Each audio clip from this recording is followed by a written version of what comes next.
বাংলাদেশের জাতীয় ফল কাঁঠাল। এই জাতীয় ফলটা শুধু স্বাদেই কিন্তু সেরা না, পুষ্টিগুণেও ভরপুর।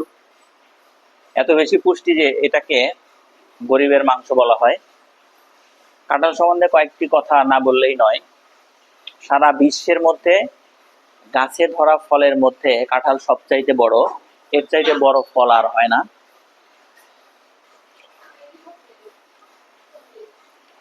কাঁঠালে প্রচুর পরিমাণে আঁশ রয়েছে। কাঁঠালের কোনো অংশেই ফেলে দেওয়া হয় না। কাঁঠালের ফল যেরকম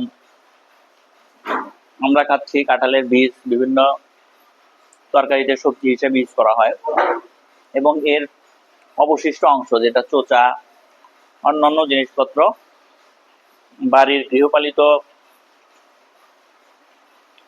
পশুগুলা খেয়ে থাকে। আর এজন্যই বললাম বোধহয়